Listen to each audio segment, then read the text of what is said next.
Good morning. The meeting is now called to order. The items from the public. Good morning, sir. Good. State your name and your address for the record, please. First name is Garrett, last name is Miller. Live at 277 Cavern Road here in Edgewood. Thank you. I just had just a couple questions from you all about the data center. I know you all had a meeting, I think it was on Monday, with Commissioner Hardy, I think. Yes, True. I was on the radio on Tuesday, and I was on the radio on Wednesday talking about the concerns. Okay. So is anything going to be brought up, like, I know are you able to point out like location about it? I am not. Okay. Myself and President Gokenauer are going to have a town hall meeting Okay. we're planning on having it at the Bennington Rutan. Okay. We haven't been able to secure a date yet, but that is something that we're going to do in the near future to be able to try to address more of the public's concerns. Okay, gotcha. When were you all like notified about the data center? If you're allowed to talk about that. Yeah, I can just tell you from my perspective, I heard about it the beginning of the week before. So 1 week before we heard. yeah, one week before we heard about it. I started hearing it on a Tuesday, and it was announced on a Thursday. Okay, Yeah. gotcha. I was just trying to clarify some questions that I had, but Mm-hmm. I know it's a new thing for everybody that's sitting up here, and I'm sure a lot of y'all tired of hearing about it. Yeah. Well, But no, it is a big concern for the county. I mean, especially with the potential location of where it's going to be at, just affecting people that live down that way and just the ruralness of the community. So well, I don't come to these too often, so. yeah. As I stated on the radio, we are committed to be 100% transparent. The county commission is, as we get information that we are allowed to present, and most of the information that we get is we are able to talk about. So as soon as we get that information, we're going to be 100% transparent. We'll share with the public what we know. As we stated before, a lot of that stuff comes from the state level, and we kind of get it in small dribs and drabs. Gotcha. But as soon as we get more information than we have now, we'll be glad to. Where y'all going to be posting that at? It'll be on your all's website. I'm positive it'll be on our website. I'm sure it'll be on Facebook, and once it hits Facebook, I'm sure Yeah, it'll go fast. So gotcha. yes, sir. Alrighty. Like I said, I was just here just to ask some questions. Yeah. So. Mhm. Yeah. Good. When you leave today, if you would, leave your number with the secretary over at our desk, and I can reach out to you later on. Okay. All right. Sure. Thank you. Thank you. Mhm. Thank you. Thank you. Need a motion to approve the agenda. So moved. Second. Been moved and second. Any further discussion? All in favor, say aye. Aye. Aye. Have it. Thank you. Bless you. Bless you again. There'll be 3 of them. On the purchase order log, anybody have any questions for Tracy? Hearing none, we do have 3 budget, Told you. internal budget revisions. Mr. Wine? You do. All 3, I believe, are from Community Corrections. The first one from Tim Zaya in Department 731, requesting approval to move $600 from materials and supplies to refunds and reimbursements. The second one, also from Tim Zaya in Department 731, to move $2,000 from material and supplies to training.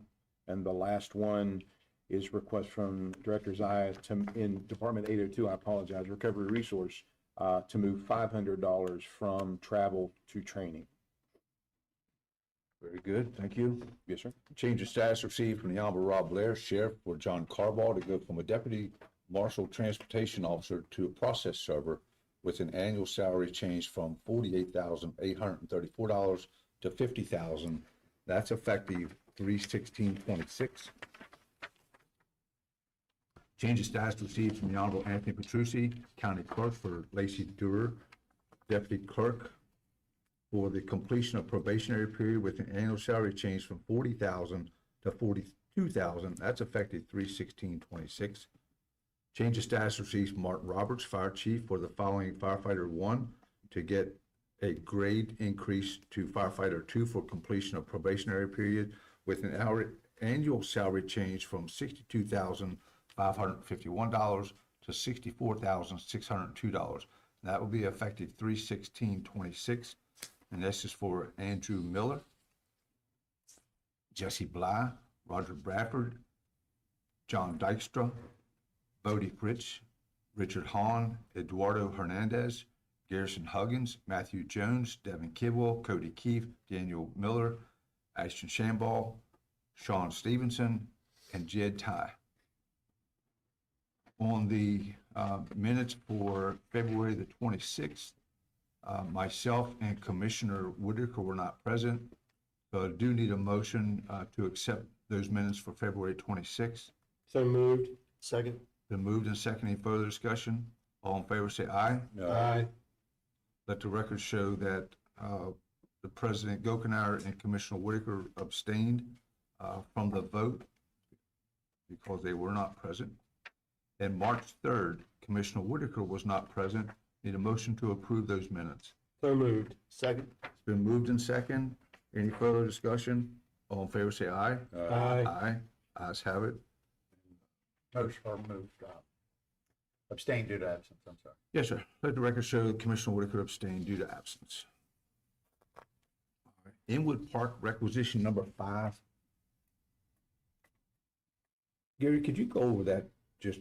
Absolutely. So as the commission knows, as we go through the process of payment applications to either the general contractor or to CMC, you have federal funds, state funds, several different pots of that money, even though none of this disbursement, I believe, none of it comes from those funds. Region 9, who you've heard myself say and many of you say are gatekeepers to this stuff to make sure we all stay on board and dot I's and cross T's. So this is just a gyration that gets submitted so that they keep track of every dollar and we move forward. So just housekeeping. Very good. Thank you. Yes, sir. Okay, need a motion to approve the consent agenda. So moved. Been moved and seconded. Any further discussion? All in favor say aye. Aye. Those opposed? Ayes have it. Thank you. There is nothing from the assessor this week. Board of meeting reports. Mr. Boyd. Do not have anything to report. Good. Commissioner Hardy. Oh, it's been a busy week. Planning Commission meeting on Monday night. We did have quite a few people from the public come in and had comment and asked some questions about the data center, and we worked through our regular Planning Commission agenda. Was able to successfully move through that. I spent an hour on our local radio station WRNR on Tuesday morning answering questions and giving as much information as I possibly could or that I had received in regards to the data center that's the large data center that's coming that was announced by the governor's office. And then I spent about 20 minutes on our other community radio station WEPM on Wednesday morning having conversations with the said project. Also have fielded probably close to 100 emails, text messages, and phone calls of concerned citizens in the Bennington area. As I've said, that's my home area. My first home was in Bennington. I grew up not far from there and know a lot of people in the community. So a lot of people in the community have reached out to me. So I've done my best to try to educate to the best of my ability of what I know, and will continue to do that. So Thank you. mhm. Yes, sir. Mr. Wicker. No meetings. Very good. Mr. Kelly. Yes, sir. Last Thursday, we had our ambulance authority monthly meeting. Things are going extremely well with our ambulance authority. Couldn't be more happier. This past Tuesday, we had a sewer board meeting. All projects are moving forward. And then following that, of course, was our stormwater. Still no update on our appeal regarding our MS4 permit at this point. Yesterday, I did attend the Economic Summit luncheon that the Chamber of Commerce put on at the Holiday Inn. Representative there from the Richmond office for the Federal Reserve Board and did a great presentation. I felt a little out of place because most of the people there were bankers, of course, so I guess I held my own. So, and then I also wanted to give an update on the MPO progress on different projects. At this point, the turn lane in Hedgesville was bid out for the third time. They accepted 2 bids, or they received 2 bids, I should say, and they have yet to award a bid to either of the two. So I guess that will be forthcoming here soon. Also, I'm pleased to announce that the MPO, along with Region 9, submitted a grant application for $25 million of federal funds. That'll be matched by state funds of $6,791,593. And they're also going to reach out to Riley Moore and try to get an earmark grant from him for this project. And this will be to improve and upgrade Harold Drive here in Berkeley County. Obviously, that runs from exit 12 along parallel with 81 from exit 12 up to exit 8. So that project is one that's been talked about for a long time. It could be a great resource in relieving traffic on exit 12. And we should know something by the end of June as to whether this will be awarded or not to us. So, and I think that Matt Mullinex and the MPO staff feel pretty confident about it. But until it's a done deal, we'll wait and see. But it's the fact that the state has putting in money to match is a really good thing, and it's something we've been pushing for several years now to get help on road projects, and this would certainly be a good start. So, Yeah. Very good. Thank you. yeah. All right, I had Development Authority meeting this past week, and also I've been asked to serve on the Government Affairs Committee with the Chamber of Commerce. We met this week also.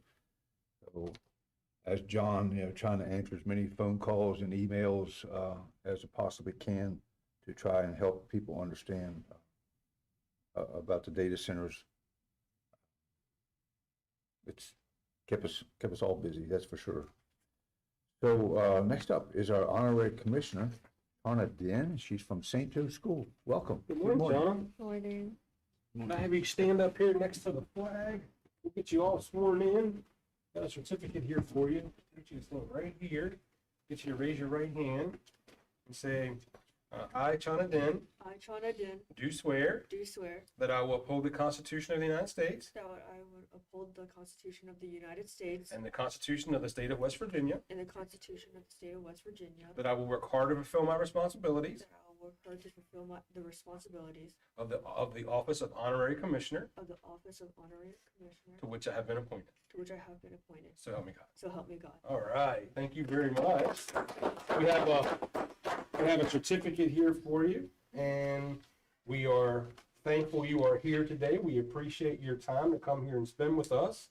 If you want to tell us a little bit about yourself, where you go to school, and maybe like what you want to do when you finish school, where your directions and where you're headed. Well, since I'm in 8th grade for high school, I was planning on going to Faith Christian Okay, and and where do you go to school currently? St. Joe's. Okay, so you're at St. Joe's now, thinking about going to Faith for high school. For occupation, I'm not exactly sure yet, but I have some ideas. Okay, Maybe I would try starting in the medical field, maybe like anesthesiologist assistant, oh, that's interesting. or I could like. You have a lot of time to figure that out. You have a lot of years to try to figure out what you want to do when you grow up. So some of us are still trying to figure out what we want to do. So, yeah. So you have any brothers or sisters? No, only No? child. Only child. Okay. Anybody else have any questions for Chana? I don't have any. Explain why you're dressed like you are. I dress like this for Vocations Day because I really like art, and that's my hobby. I like doing it at home. Okay. So what kind of art do you do? I do like either like drawing Mhm. or I do painting. Oh, you like to paint? Like on canvas? Yeah. Yeah, I enjoy that myself. It's very relaxing to sit and paint on canvas. Okay, anybody else have any other questions? Unless you're like me and have no ability to paint, and then it becomes very frustrating. Yeah, I'd like to see one of your paintings. They're not the best, but they sure are relaxing to do. Well, thank you very much for being here. We appreciate you coming and spending it this morning with us and giving us your time. As we move through our meeting, if you have anything you'd like to add to any of our discussion, please feel free to jump in. Of course. All right, thank you. Thank you, John. Hey, John, Yes. because you do have a painting business, do you always stay in the lines, or you always venture outside those lines? I try to get the ones that has the numbers on it. Okay. we are running a little bit ahead of schedule. Let me see here once. I don't think you have any filler, Mr. President, for your picture. Yeah, I think we'll just take a break and we'll get a picture taken with Tana. And then she can go about her day and whatever she chooses to do, but yeah, we can go ahead and do that. Let's just do that. Take a short break.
All right, we're back in session. Next up, Will Lawson, fiduciary supervisor.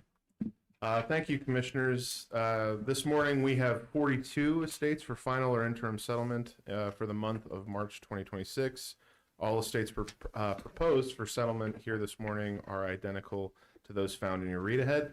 The reason for the increased number is that we have the Sheriff's Tax Office, who's now actually, we spoke to them, and now they're doing annual accountings, which is all good. It's a way of keeping public tabs on the assets that the Sheriff's Office is handling for their estates, so we're very happy that they're starting to do that. Additionally, estates proposed for settlement have been legally or actually noticed of their proposed pending settlement status as prescribed by West Virginia law.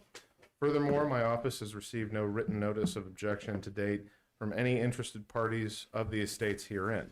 Lastly, all claims of debt publicly filed have, at least in part or in full, been paid by the creditors themselves, or the estate has been declared to be insolvent, meaning no probate assets remain to pay heirs, beneficiaries, and creditors alike.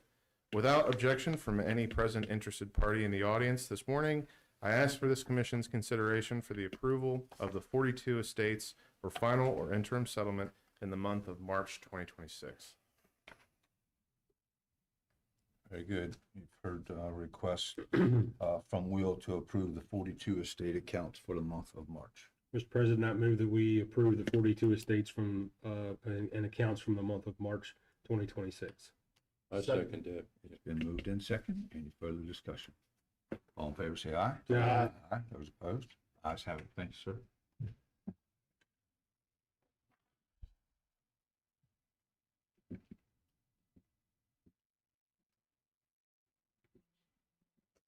Thank you very much. Thank you.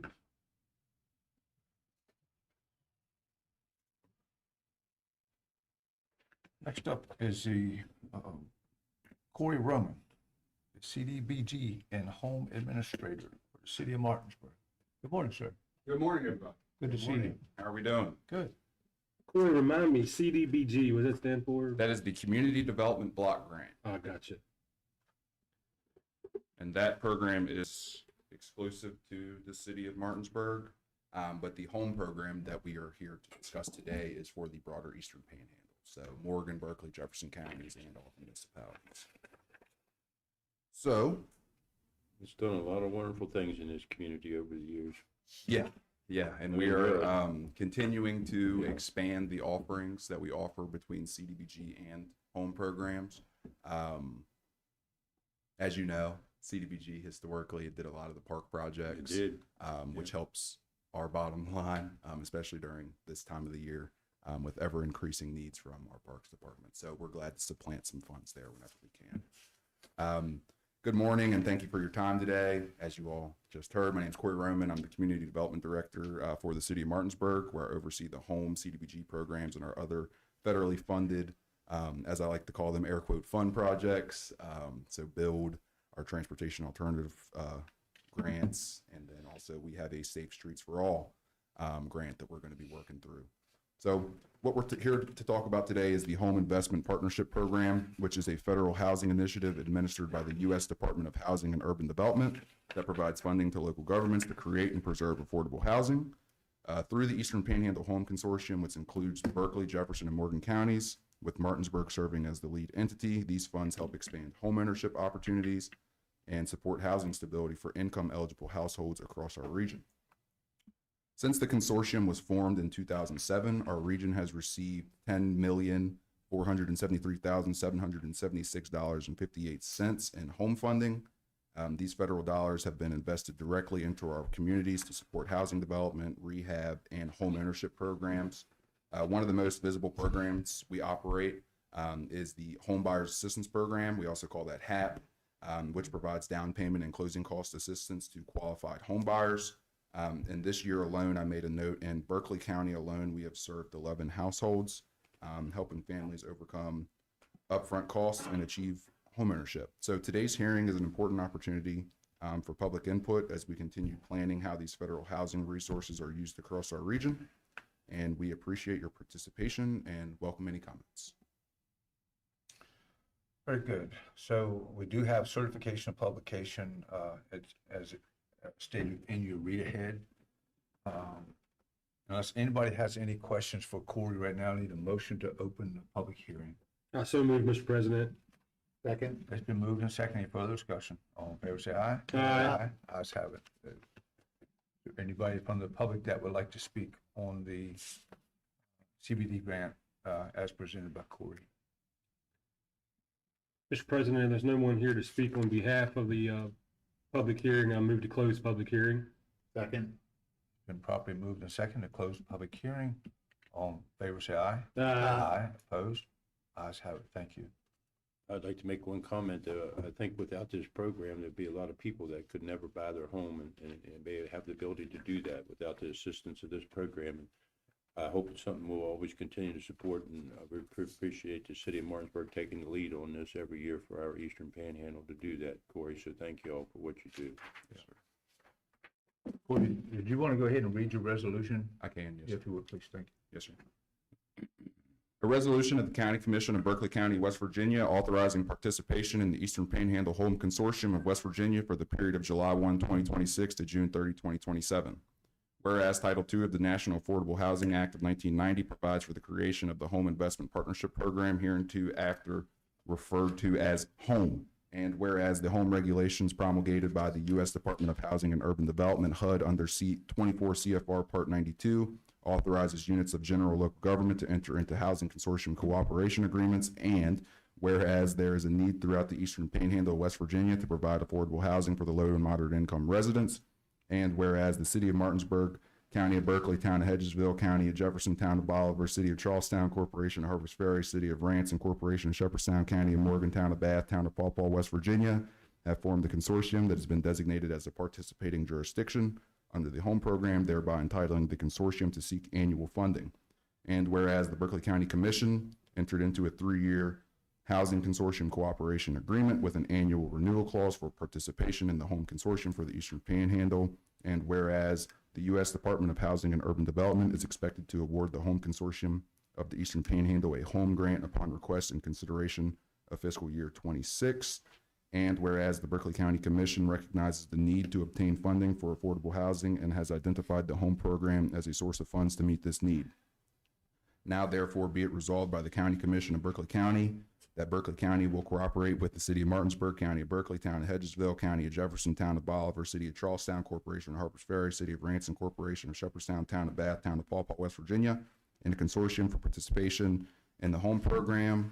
And the President of the Berkeley County Commission is hereby authorized to enter into a 1-year cooperation agreement for the period of July 1, 2026 to June 30, 2027 with the other members which form the Eastern Panhandle Home Consortium of West Virginia, and a copy of this resolution is to be submitted in the request to the U.S. Department of Housing and Urban Development to approve funding for the Eastern Panhandle Home Consortium of West Virginia for the above fiscal year 2026 Home Investment Partnership Program. Very good. Thank you.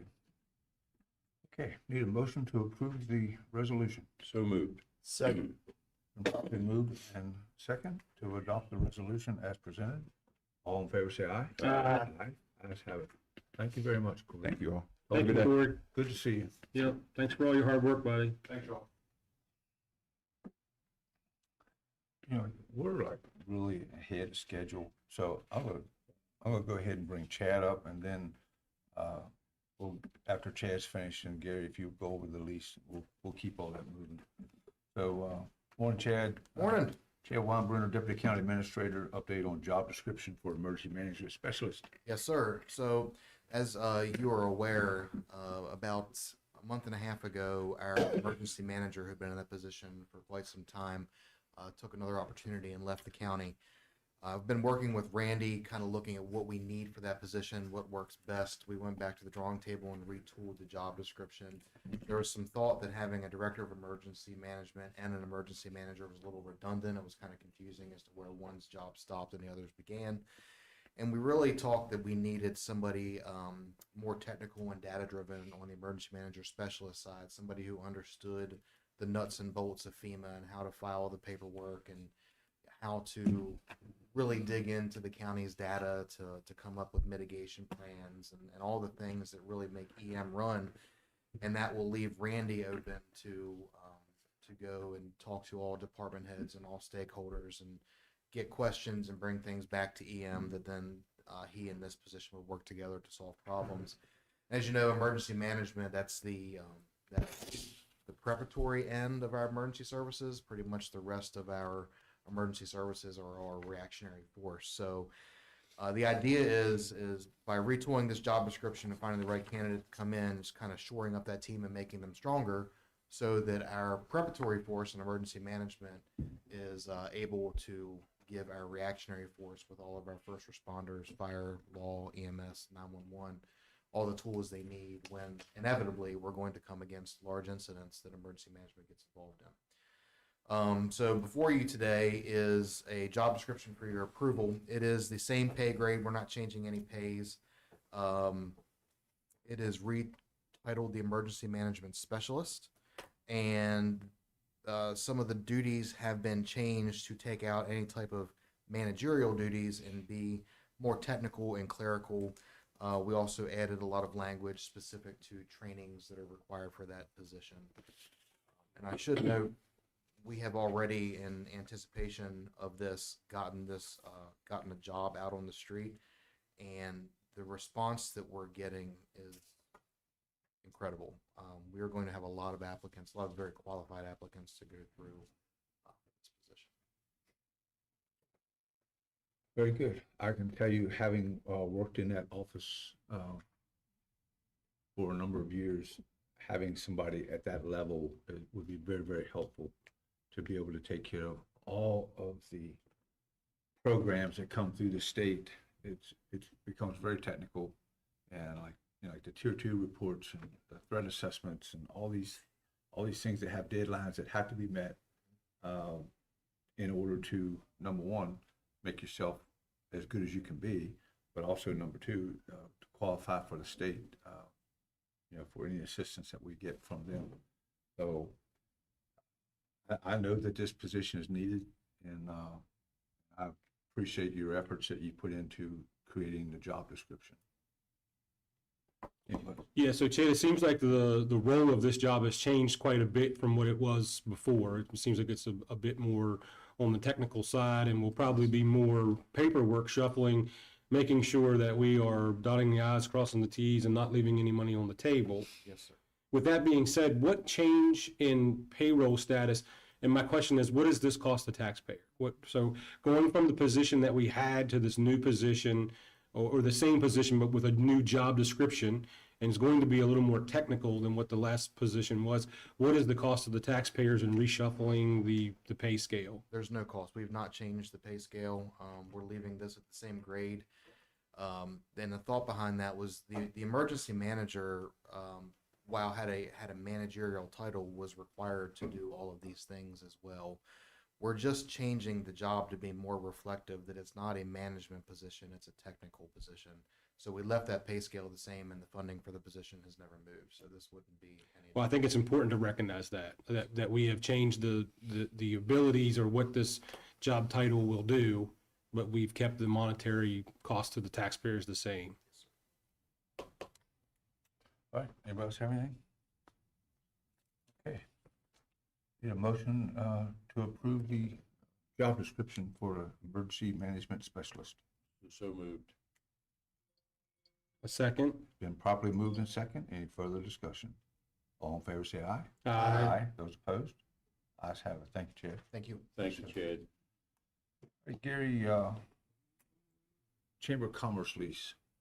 So as the commission knows, I've casually discussed with everyone, and I was approached in an executive board meeting about the chamber looking for some space and maybe getting out of above the bakery or beside the bakery, whatever you want to call it. They have 2 floors there, and they kind of run back and forth, and they're in very, very cramped space. And I kind of follow your lead, and every time I'm involved on a committee or a board, what can the county commission do to help, to be a partner, to just work together with the outside agencies and do other things? So, as you know, you're not authorized to kind of get in the landlord business, but you can, however, be in that business when they're an outside agency or supporting agency of what happens. So you're allowed to get into this kind of lease with those purposes. You know that Region 9's been here before, you have the extension service, you've got some other outside agencies, landmarks, things like that. So when I said to them, there may be an opportunity in our building, were you interested? Well, you could have seen the glowing faces when they saw an opportunity potentially to get inside of your complex. So I brought them up and they took a look at what used to be Norwood's old office suite, and then Anthony and Jeff were there for a while. It's not big enough to satisfy a great team of people, but they're a team of two with, you know, they have a conference room that well, they don't now, but they'd like to have a nice sized conference room. There's a small, and just a couple other things. So all of that being said, they came up and looked, the staff loved it, their executive board liked it, then they presented the space to the board that I'm on, and they all voted and approved that they'd like to be here if the county commission agreed. So their lawyer sent over a lease for review. Both Jeff and Nancy reviewed it. It's went back and forth. It's approved. So long story short, if the commission sees fit, it would be $1,500 a month for the old space up there. The annual, of course, as you well know, and then it options out for a total of 5 years, renewal annually.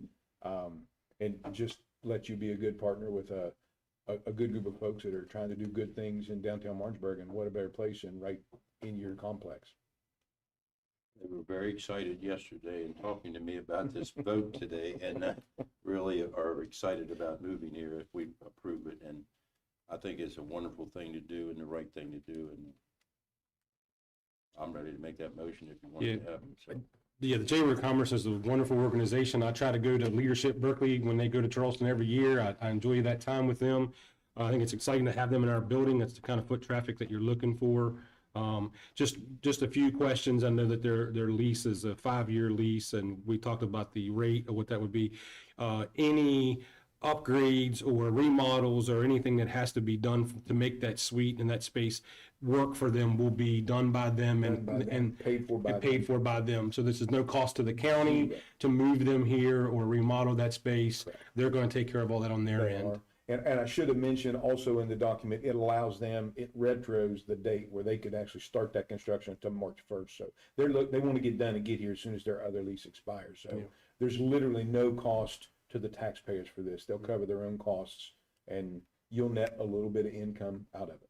Yeah, I think it's a win for the chamber. It's a good bunch of people to have in the building, and hopefully their clientele will be coming and spending time in the building too. So I think it's a win all the way around. So very good. Everybody all right? And authorize the presidents to sign, please. Need a motion to approve the. I would move that we accept this proposal and move that the president has the authorization to sign on our behalf. I'll second. Properly moved in second. Any further discussion? All in favor, say aye. Aye. Aye. Ayes have it. Thank you.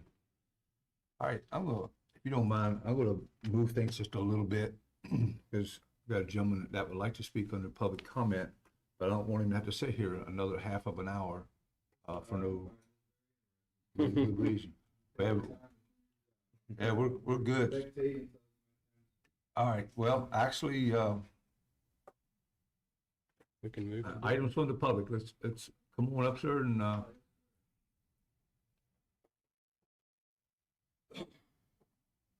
Morning, ladies, Morning. gentlemen. Morning. I come with a story about something that's happened to me recently in this past 8 months of my life. It's about someone who should be the most protected person inside our community, a child that's 3 years old. July 30th of 2025, my child was struck by a car purely by accident. You know what I mean? I don't fault the person who struck my child. It was a pure accident until that person decided to get in their vehicle, drive away from the scene of the accident, and be found by someone else who was a witness to the crime. And they were found there by Berkeley County sheriffs. Berkeley County sheriff decided at that point not to make an arrest on this person. Berkeley County sheriff decided to leave it up to our grand jury and for their indictment. It never made it to the grand jury. Sometime in December of 2025, I received a call from I'm guessing our state's prosecuting attorney's office to ask me if I would be okay with letting them, the person who hit my child, mind you, they never express this to the insurance company. I had to reach out to find out what was going on because I've been in a car accident. And they usually reach out to the other person involved in the incident if it's not your fault or if it's your fault. So I get a call from the state's attorney's office that asked me if it was okay if I allowed them to proceed in magistrate court with a failure to maintain control of a vehicle. While in this state, it's the law, you know what I mean? It's actually a statute that's created around people hitting children and causing seriously body injury or death, that they should be charged without anything with Aaron's Law. It's a law created inside our thing. So this person should have been charged with Aaron's Law. This person was over 70 years old. I was not looking for any jail time. I always say it. I've lived the past myself. The last time I spoke in front of this commission, it was to encourage you guys to build what you built across the street to make it 3 times bigger. I was successful completion of the Day Report Center when it was a very, very, very rare thing. I've changed my life around these past 7 years, and I'm a law-abiding citizen. And I just want justice, and justice isn't in magistrate court. You allow that person to be charged with a hit and run and give them a $5 fine in magistrate court for hitting my 3-year-old child. But that's just what I wanted to express. And I wanted to express that inside that county court, that there's an oversight, you know what I mean? And it's the circuit court judges to make sure that the pleas and the agreements that's made inside that lower court are satisfied to the public and mean that justice is being served. I don't think there's any way that any of you men would have walked out of here hitting a child and walked away with it scot-free with a $5 fine. And I'm not looking for jail time. I wasn't looking for jail time, still not. I'm just looking for understanding that my child got hit. He's dealing with a scar. He was literally pinned under the car. You know what I mean? He walked away with no broken bones, his road rash, but it's just the insult, you know, as a person, you know what I mean, who's been through this justice system and rightfully served my time as a American, you know, and came out on the other side a better man, you know. And I'm not looking for anything, but I just want this county commission to know what's going on inside this community, and that's from a level of the arrest or what should have been the arrest or the handling of these situations for someone who's supposed to be the most protected people in our community. So that's all I have to say. Very good. Thank you, sir. Have you spoke with the prosecuting attorney? Since the thing, I actually found out how it happened through the insurance adjuster. She was offended, and she found that the dude thought it was a mockery. How he was like, "Oh, they gave us a $5 fine," so she found it offensive, and I believe told me, you know what I mean, without regard, like, hey, she was charged with the hit and run, and they gave her a $5 fine. I don't want to preempt the judicial. Felony charge in Berkeley County with a $5 fine to it with Aaron's Law, which I don't even know if her license was suspended for a year like it's supposed to be under that statute. You know what I mean? It's a $0 to $2,500 fine, but I'd rather you just give her nothing than to make a mockery of the situation. Right. Mr. President. Yeah. Kevin Miller. Yeah, Kevin. Thank you, Kevin. I would still suggest that you reach out to our prosecuting attorney, Joe Kinzer. Over in the And just- judicial center and just- there. Ask to have a conversation with him, just to sit down with him so you have a better understanding of how this was handled, or perhaps, you know, maybe not handled the way that you or I would possibly think it should have been. So that would be my recommendation, is to reach out to Mr. Kinzer. I appreciate your ear, gentlemen. Yeah. All right, thank you, Yeah, Kevin. yes, sir. And also, thank you for being here today. I apologize that you've had to go through this. It's a horrible thing to go through. Congratulations on your sobriety. Congratulations on that. That's a wonderful thing to hear. But I'm sorry that you had to go through this. But we appreciate you coming here today to talk to us, and we appreciate the public's coming and spending their time and making us aware of things that we need to be made aware of. I just want to be our heads up what's going on around here. And thank you, Kirsten, for directing me to let me know where I can come and voice my opinion. Very good. Thank you. Thank you, sir. Thank you. Have a good day. All right, we're going to take a break.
All right, let's go.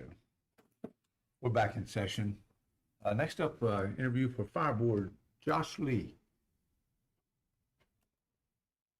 How you doing, Josh? Oh, pretty good myself. Good. Josh, tell us a little bit about yourself and why you want to serve on the Fire Board. I'll pull this down a little bit. God didn't grant me height. Josh Lee, 33 years old. Moved to Berkeley County 6 years ago. Fortunate I have a wife, 2 kids. A little bit about myself. I grew up in Hampshire County, West Virginia, so not too far from here. I started in the fire department there when I was 15. Met my wife. Started working in Virginia, at Frederick County, Virginia. I worked there for almost 8 years. I left there almost 2 years ago. Where I'm currently employed at is Fort Detrick with the federal government for the fire department. And joined South Berkeley Volunteer Fire Department when I moved up here in 2020, and I've been there ever since. I also became a part-time employee for Berkeley Fire, so that's probably been about 6 years ago. Still work there for them. I kind of worked my way through the ranks at South Berkeley. I was lieutenant, captain, and then now serving as assistant chief. It's kind of a little bit about myself, and I've been looking forward to trying to get on the fire board ever since I got up here. I kind of learned kind of what they do. Ultimately, at the end of the day, Berkeley County is a unique place and it's growing. And one of the big things I want to be and do is help the fire service here in the county get better and provide a good service for the county and the citizens that visit here. So, Very good. Well, what can we do to make it better? I think a lot of it. I think we're doing good right now. But a lot of it. I mean, obviously, departments come to the fire board for stuff, and obviously we can't give them everything, but you can look at it as a broad spectrum and kind of try to bring everybody on the same page when it comes to maybe fire apparatus or hose, to kind of save the cost, but also have the good equipment to do the job that needs to be done in this county. Commissioner Boyd. Yeah, I was going to ask what Steve asked.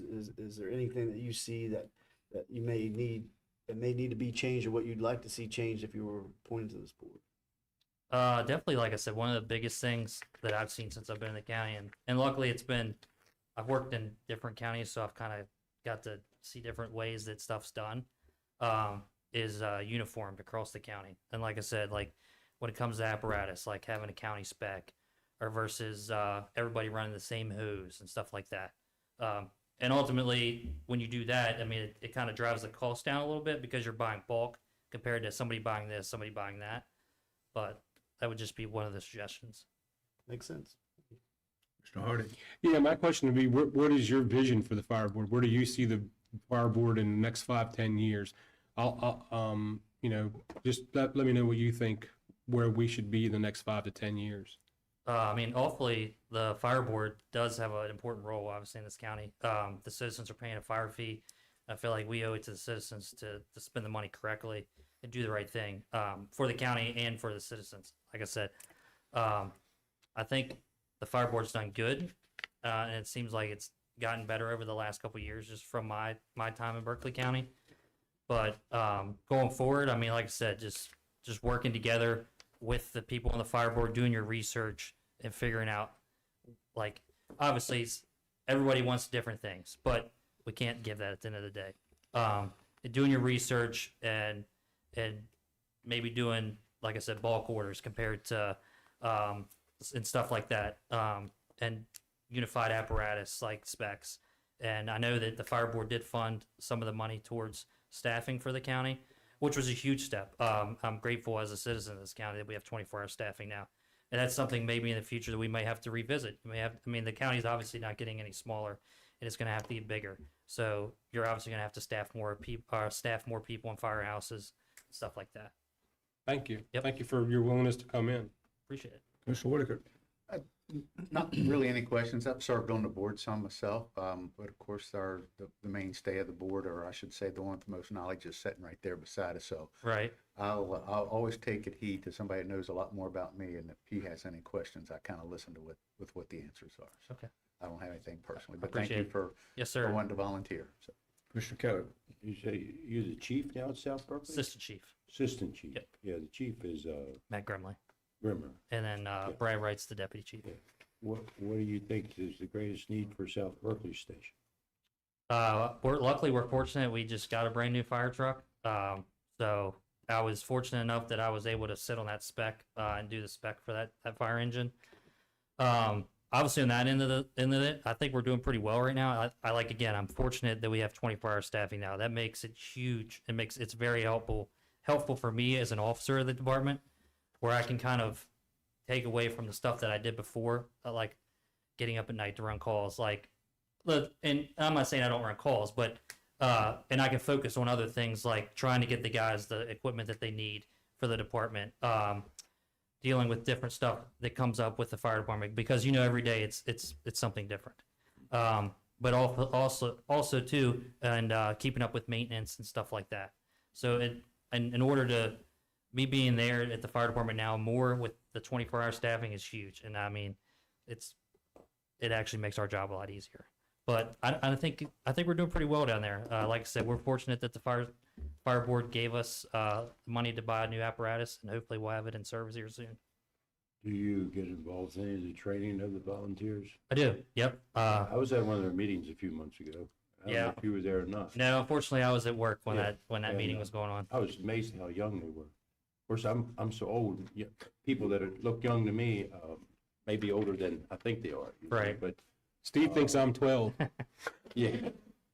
But we won't comment on that. But no, I mean, the volunteers are still a vital part of this thing to make it work with the paid. But we appreciate what you do and your interest, and just thank you for being willing to serve. It's awful good of you.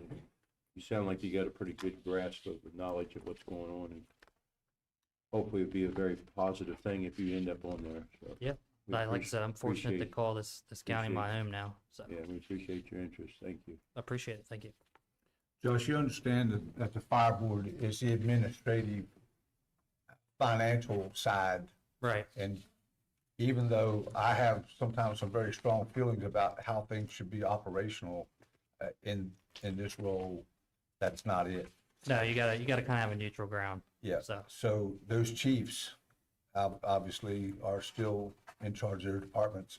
But on the financial side, I'm very proud of where the fire board has gotten themselves to, and we're working on the north end station right now, but, Edgeville's in a relatively new facility, South Berkeley, Baker Heights, Back Creek, we need to look at doing some renovations there to accommodate their staffing. But they have a very nice building anyway. They didn't have it's not real large, but we need to do some work there to accommodate an ambulance crew along with the fire crew. So, and now, we're faced with replacement of apparatus across the county. And, just this week, I had asked Pierce to come in and look at our apparatus to see about refurbs so that we have all types of different information so we can make good decisions. So that's what we're looking for. We've got some folks on there that currently that are numbers people, and because I am not, but there's other parts that I do feel like I can contribute to, but to see them drill down into the numbers, like on insurance across the fleet, and values of apparatus, those things are very valuable because it costs you a lot of money. You guys just purchased a brand new engine. I think the fire board gave you $400,000. The Berkeley County Commission gave you $200,000 through ARPA funds, through the funds that you lost while bingo was shut down, and then you all raised the balance to that. So you've done very, very well up there with the right leadership and getting things accomplished. So it's just a different role. Yeah, definitely. You're not making decisions about what cross leg goes on what. You're making decisions about finances. So. Yeah, no, and I got one more question. Yeah, and Commissioner Catlin had a question. So we really feel, and I wanted your feelings on this if you were on there, that the ambulance, and I serve on the ambulance authority representing the county, and sharing facilities makes a whole lot more sense than each of you going your different ways and building your own facilities. And with the new center down, facility down in North Berkeley, that's the thought, you know, we have everybody together, even the sheriff's department involved. So I would hope that you would support that idea if you get in a position to serve on this board, and Oh yeah, absolutely. it And just like, makes all the sense in the world. And then it obviously frees up more money for equipment and other things, you know, so. yeah, absolutely. I agree 100%. Like I said, I worked in Frederick, Virginia for 8 years. We ran fire and EMS out of the same firehouse. Obviously, we were the same organization. Where here it's two different organizations, but it doesn't make sense to have a firehouse a minute down the road from the ambulance house when you can house the same unit in the same building. Mhm. You're doing the same job, responding to pretty much the same emergencies, and it's cutting that overhead. Sure. But yeah, I 100% would be on board for that. All right, Josh. Anybody else have anything for Josh? All right, sir. Thank you. I appreciate your And time. I'm assuming there will be two other names come forth from our I rescue. believe so. Yeah, I think there's been a few of them withdraw Yep. their application, so we gotta have three, Yeah. so. Yeah, thank you all for your find time two this more. morning. I appreciate it. Yeah, thank you. Yep. Okay. At 11:10. Yeah, we'll take another break here.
All right, we're back in session.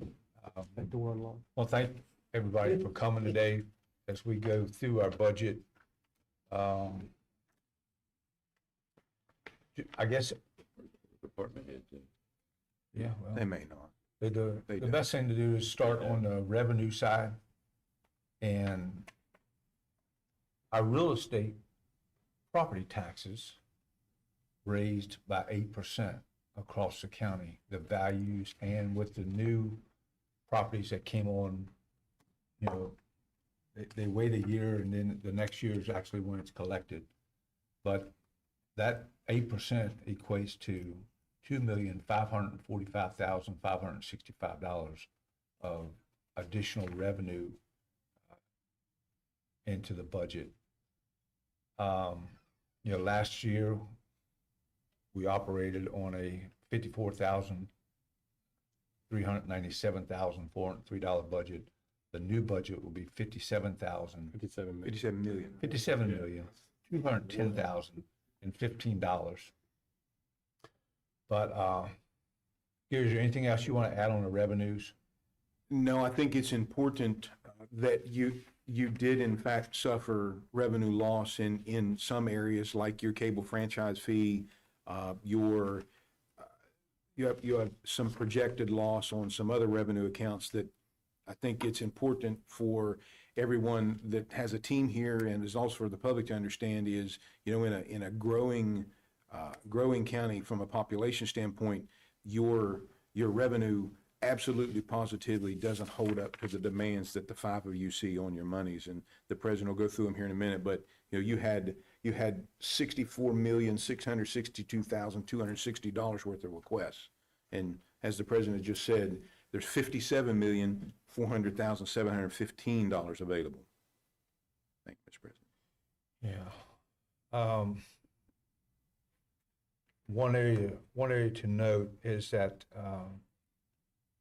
the property transfer tax, which for last year's budget was budgeted $5 million, and this year's it's budgeted at $5.3 million.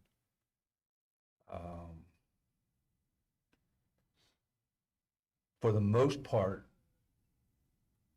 all the agencies were flat funded for the most part, but there were changes within the year in different departments. Like we took some full-time or part-time positions in different departments and converted them to full-time. So their staffing levels grew. As we go down through here, you will see where there were 12 new firefighters hired to get that staffing up to 3 in each one of the stations. And there was also 5 additional new deputies added to the budget. So along with, you know, all of their operating costs to include their overtime, their holiday pay, all those things that need to be budgeted correctly in the beginning so that we don't end up in a hole at the end. So I'm going to kind of start at the top with the county clerk. And actually at his request, his budget was reduced by about $4,400. So has a budget approved of $1,127,655. And to his credit, Tony has also been able to manage some of his personnel to eliminate some positions, recreate others, take 2 positions, create 1, to be able to make his office work more efficiently, and actually, you know, reduced his budget. So thank you, sir, for that. The circuit clerk, there was a personnel funding adjustment that was made for her. If you remember, a couple months ago, we took a part-time position and created a full-time position because she got an additional judge.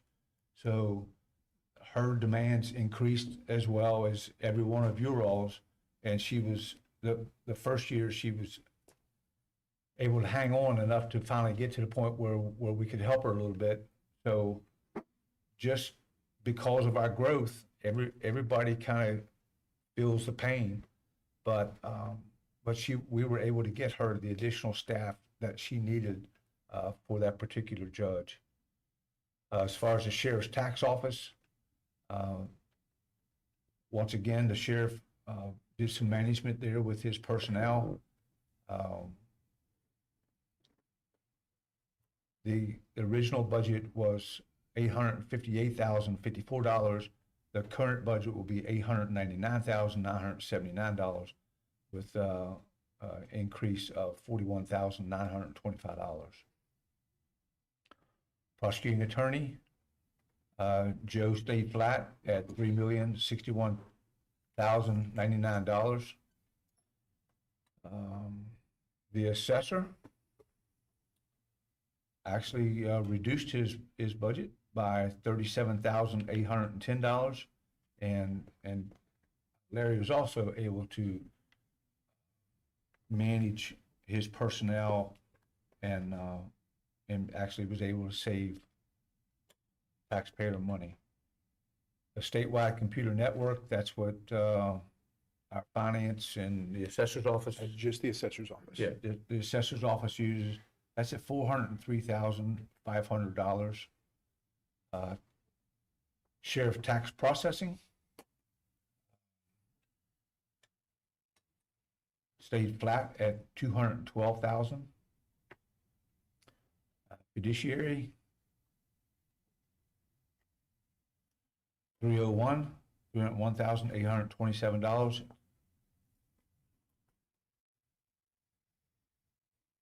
County clerk elections, $823,882.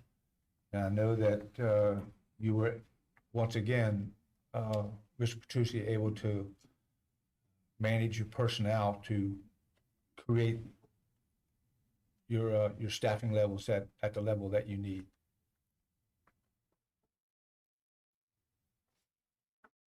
Court security, $1,849,163. Custodial, $425,141, and that includes the custodian that we will share with the health department. Civil service remains at $22,000 flat. Courthouse account, $3,756,000.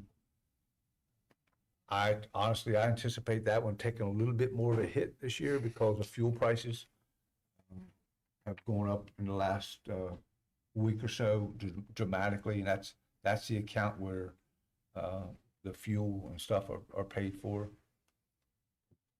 Other buildings, Gary, help me out there. It's your debt service for all of your There you go. bonds. That's our debt, in particular for, like the judicial center was the largest expense to come out of that particular account at $4.7 million.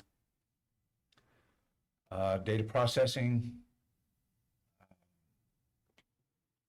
$2,978,225, and that includes the additional electronic devices and whatnot that the new deputies and the firefighters will need. That will come out of the IT budget as far as like their cameras and their radios and that kind of stuff. Region 9 stays flat at $211,191. Regional Airport Authority, $220,000. That's flat. Public Works, our facilities, is at $710,053. That's basically flat. Building inspections,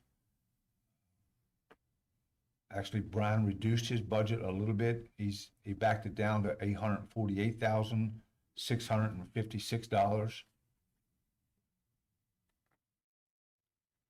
Planning and zoning, $396,520. Engineering, $483,106. And once again, that was an adjustment due to staffing. And I know, Brian, that you're running on a shoestring as well with your inspections and your inspectors. But also know that things aren't quite as crazy as what they were a year ago. So maybe you'll be fine there and catch your breath a little bit. Law enforcement, that budget was increased to include the 5 additional police officers, to include their holiday pay and longevity at $9,120,027. Service of process, $738,519. Our regional jail, we've budgeted $2,847,718. And I will tell you that the current rates and the pace that we're on, we're going to be probably close to $1 million off on that particular budget, just because of the Per diem went up. the per diem went up to, what was $91 a day? Yeah, that's the larger number. That's the max. Yeah, well, It's 18% increase. yeah, we're in that. Yeah, you get about a month in Yeah. that, the second page. Anyway, that's, the jail bill's another subject for sure.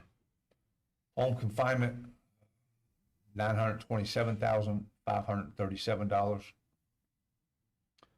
Police reserve special deputy, $5,000.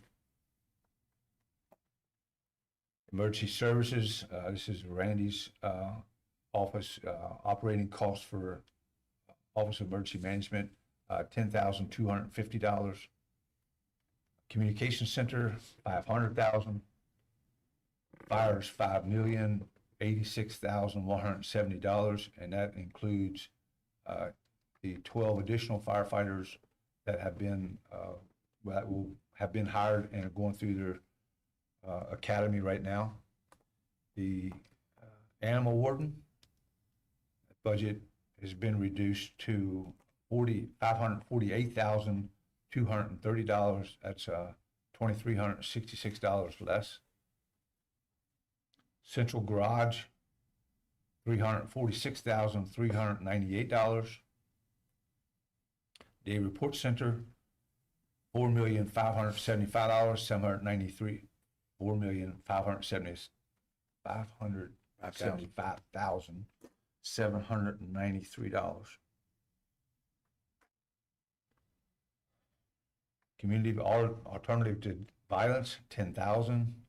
Mental or health department, $96,000.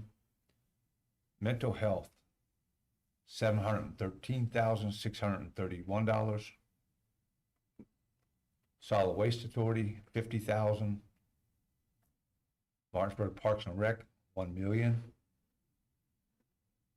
Boys and Girls Club of the Eastern Panhandle, $20,000. Martinsburg Roundhouse, $35,000. Historic Morgan Cabin, $2,800. The Museum Commission, $25,000. Historic Landmarks, $7,300. Convention Visitors Bureau, which is half of the hotel motel, $500,000. Martinsburg Berkeley County Library, which is by statute, $1,188,608. Meals on Wheels, $5,000. CCAP Loaves and Fish, $5,000. Hospice of the Panhandle, $5,000. 600. Hospice of the Panhandle, $600. CASA of the Eastern Panhandle, $5,000. Senior Services, $25,000. Eastern Panhandle Transit Authority, $110,000. And Government Services, Gary, help me That's there. the debt service on your fleet. Fleet. Gotcha. At $500,000.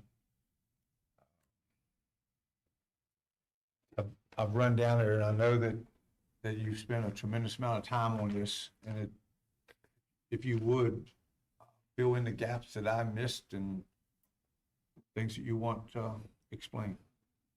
What I all I would offer is the commission deliberates and the commission works on the demands, and all five of them can attest, the demands on the budget, the monies that are available in this county cannot support the demand. You've heard the commission, and they've tried to turn over every rock, and they've exercised or tried to exercise every opportunity the law would allow.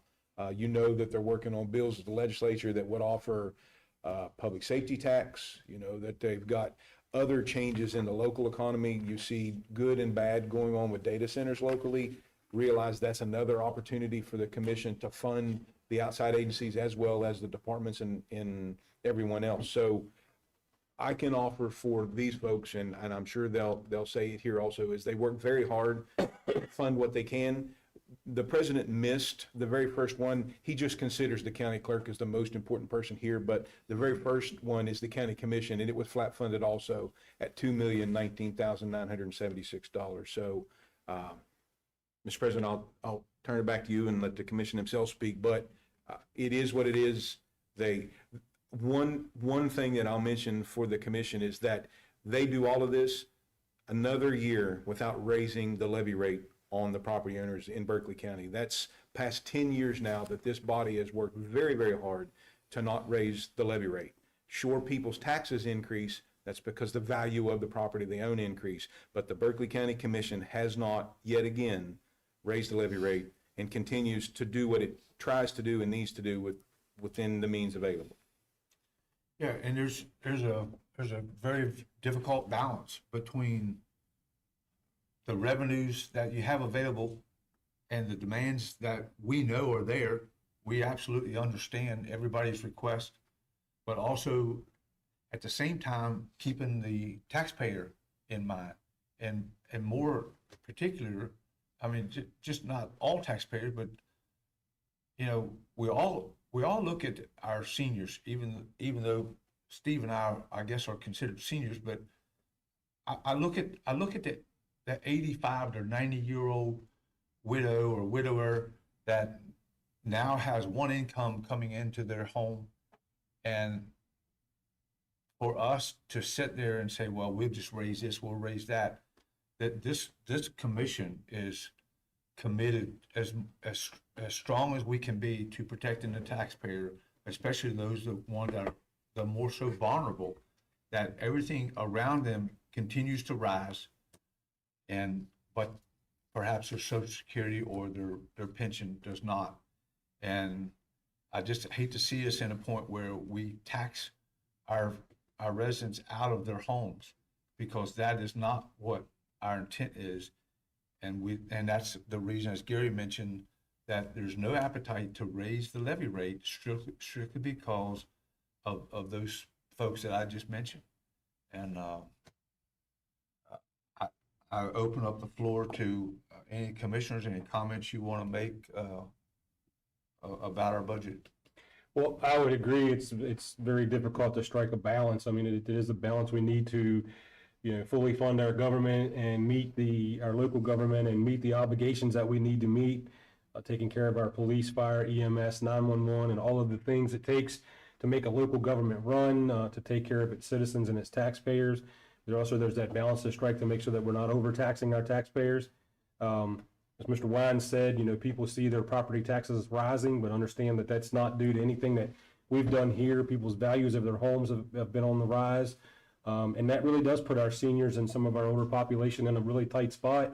They're on a fixed income, and their income's not rising. The value of their home is rising, and the homestead exemption has not been raised. And hopefully there's some legislation that will help move that forward. But I coming from private industry and then coming from state government, coming into county government, revenues are very restricted in county government. There's only so many places to make money and to drive those revenues, and also there are quite a few unfunded mandates. Those are things that the state government puts on counties to pay for that I was not aware of all of them. One of the surprises I got was the state's computer system that we have to pay for the usage of that.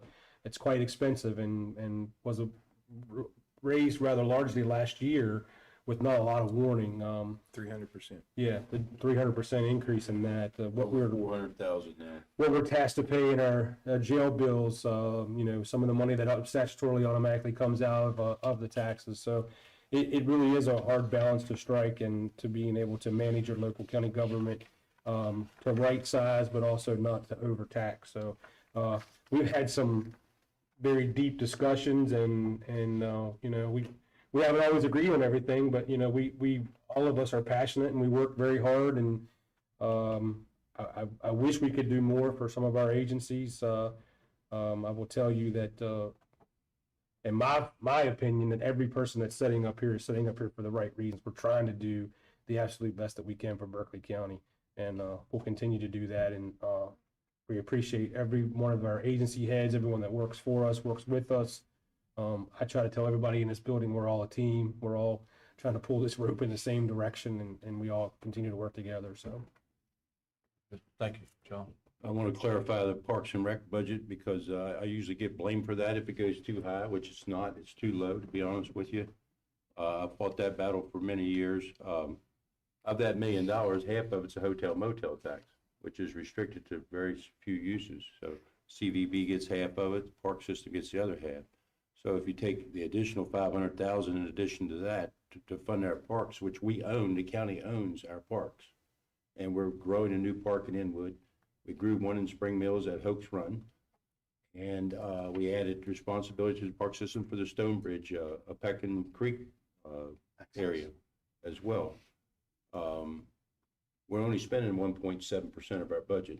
At 500,000, that's what it equal to, about 1.7% of our budget. So they certainly need more money, and we need to spend more money in the future as it becomes available.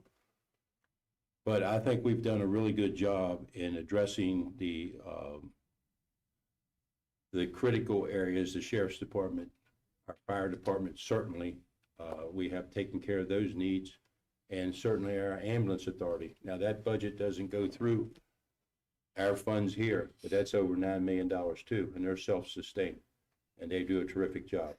Our fire departments are going to, along with the volunteers, our paid are going to work and do a terrific job. We did get you all through the grant, 5 more deputies, and you know, I know you need more, but we all need more. But and I think as a whole, we have created other new sources of revenue, such as the impact fees, such as the TIF districts. There's other new revenue sources that are going to be coming in the next few years. So if you can be patient for another couple of years, hopefully we're going to be in a better position to even fund everybody even more. And I think we're committed to those resources, and I think it's going to happen. I really believe that. But we do appreciate the fact that most of you elected officials, department heads, have really worked with us closely and have done your best to keep things as low as you possibly can, and we appreciate that greatly. So thank you for your cooperation with us. Just a short blurb. I got to tell you, this is my 16th year of doing this, and it doesn't get any easier. I mean, there's only trying to live within your means is what we're trying to do. And I'm proud to be part of this group and be here with you guys. And it's a fight that we always have, and we're all in it together. So I just don't like to fight against each other. So I think, you know, we want to try to make it all happen. And I don't think we've ever left anybody underfunded. We can, you know, we can always make sure that we meet the needs of everybody. There's a lot of wants out there that we just can't quite get to yet. Thank you. Yeah, there's several revenue streams we've been fighting to get and not been able to get. You know, there's a lot more things we'd like to be able to do, but unfortunately, there's obstacles in the way, and we haven't been able to get it. But like Steve said, in the next couple of years, there are a couple that are put in place that'll start to bring more revenue. But there's still one big one we're trying to land, and hopefully we can do that maybe next year with the safety bill. Very good, thank you. Sheriff, you like to address the commission? Are you fine, or?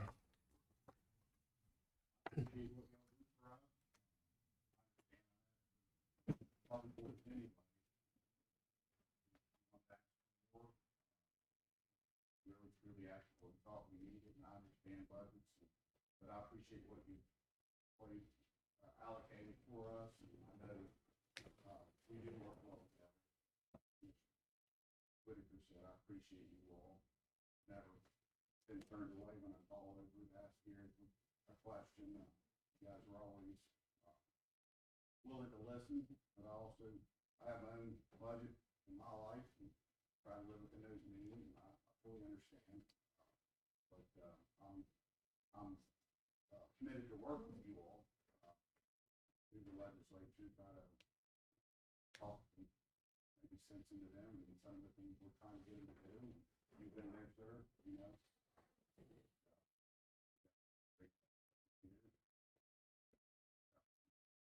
I appreciate you all. That you would give us and do our request. Thank you, sir. Thank you. Clerk Petrucci, anything you'd like to add? Let me stay here. That's your choice, sir.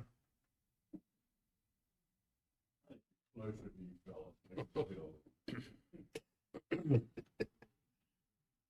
Well, we did put in for a margarita machine. I'm ready to appropriate that. One thing that I've noticed, and I talked to Mr. Wine about, your capital expenditures. You did not add anything in that for anything. So if a roof blows off one of your buildings, God forbid, where are you getting your money? The commission has a rainy day fund. That Rainy day fund. We have insurance. What? We have insurance. You have insurance, okay. And how much is in the rainy day fund? About 5.4 million. Okay.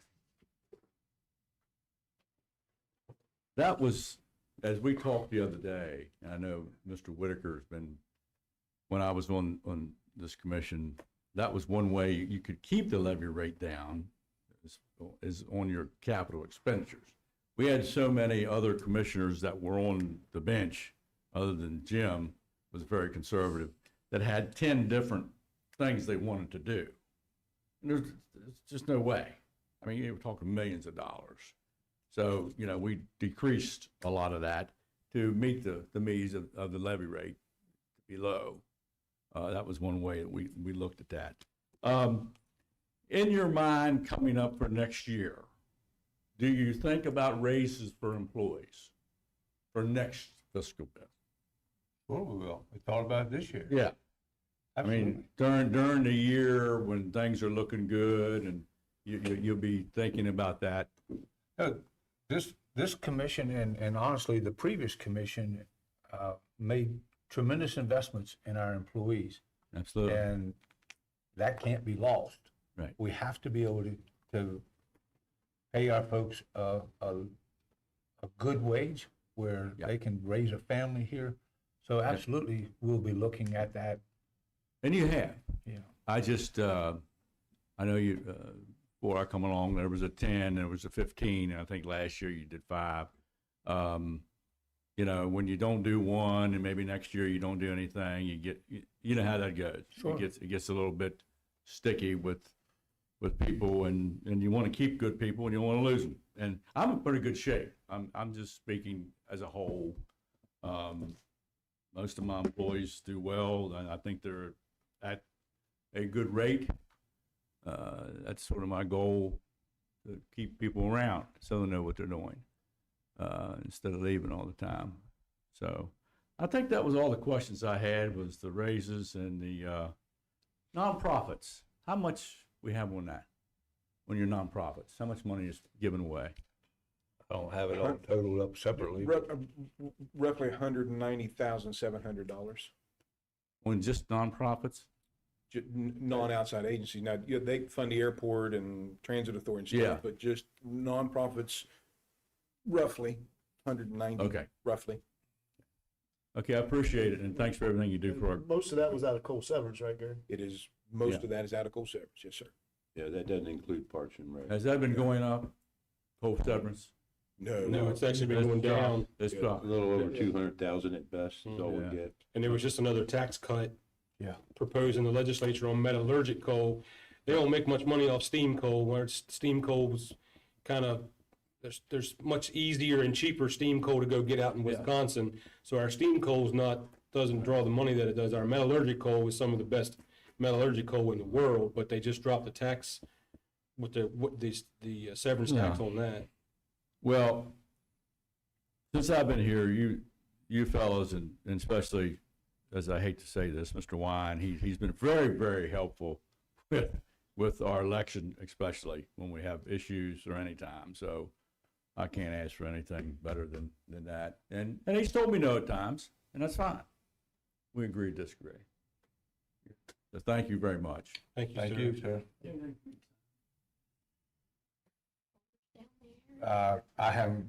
It hasn't made it past us yet. Oh, okay, great. Yeah. All right, Chief. yeah, Chief Roberts, anything you want to add? Well, it's kind of hard to follow those two gentlemen right there, but I will try my best. I would just like to tell the commission, thank you for supporting the plan to provide this county and the citizens the same as we do with law enforcement.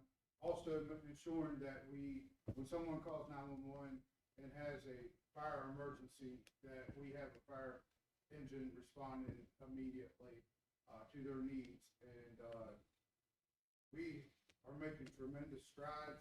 It is unbelievable response in the property that we are saving because we're getting there quick enough that folks, from, we'll say, a pantry, laundry room, mud room fire, as well as I know Commissioner Governor, in a day, they will be rebuilding the house. Today, we are stopping that fire at that room if we are notified within the right amount of time to be able to make a difference. And we are making a difference. And those differences are with you guys making the decision to fund the fire department to be able to protect the citizens, not only the citizens that live here, but the citizens that are visiting. And being able to work across the lines with the sheriff, the ambulance authority, I'm gonna say we're better than the A team. And I truly in my heart believe that with your emergency services that you fund here in Berkeley County and the folks that you have in place within those agencies, we're better than the A team. And I'm a citizen of this community, and I am very proud to say that I live in Berkeley County. I'm very proud that I have commissioners, county administrators like you guys. Thank you for everything. Thank you, Chief. Thank you. All right, let's go into our business for today. I do believe we do have executive session, or no? We do not. Well, good. Right. That's a good thing. Yeah, motion to recess. Mr. President, I move that we recess. We're in recess.